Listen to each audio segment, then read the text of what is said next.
Hi everyone, today we're cooking with live crab, and here I have a Dungeness crab that I got from my local market.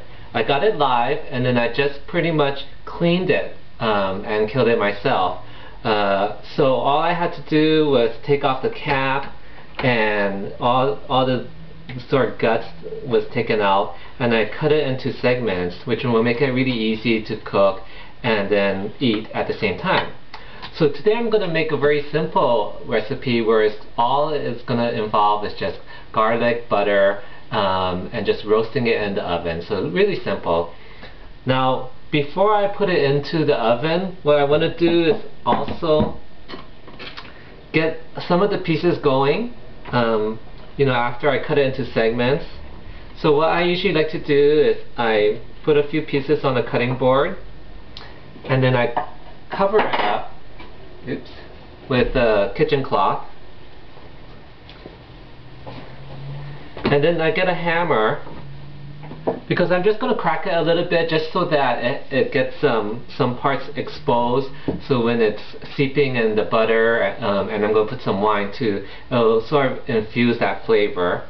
And then instead of hitting it with the head, because you're just going to dent it, I like to hit it on the side just to sort of pretty much crack it.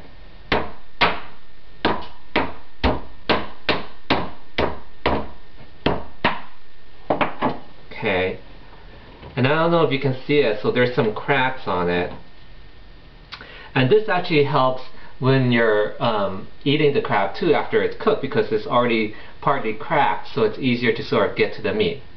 And I'm going to do the same for all the rest, and then we're going to put it in the oven. Alright, so I have my baking dish here with my crab pieces. I have all the legs spread out so that I can cook evenly, and I also have here the shell, which has sort of the what's known as the crab butter that a lot of people like to eat. I personally don't like to eat it, but it gives it a little bit more of that flavor. So I'm going to throw that in also, because I also want to keep the shell for presentation. So I wanted to have that orangey cooked color too. So I put all that there, and then get as much as the crab juice too, because that gives a nice crab flavor. And all I do is I put in some garlic, a lot of garlic actually, because I want to have that nice garlic infused flavor. This is about 6 cloves. I'm going to put some under there, and then I put in lots of butter. This is about 6 tablespoons. I'm just going to spread it evenly. This is just going to give it that nice sort of creamy taste to everything when it's cooking. And finally, to sort of help steam it a little bit, I put in a little bit of Sauvignon Blanc, it's a nice white wine. I'm just going to put a little bit because the crab itself is going to have some juices coming out, but I just want some liquid in there to create a steaming effect to help cook.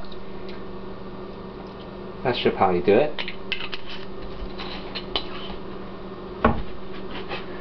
And then to finish it off, I just cover this whole thing with aluminum foil,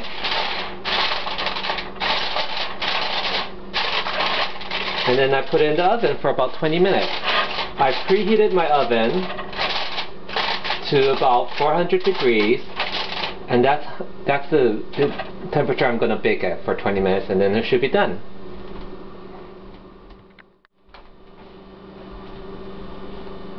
Okay, so now it's been 20 minutes, and here we have the finished product. Very simple.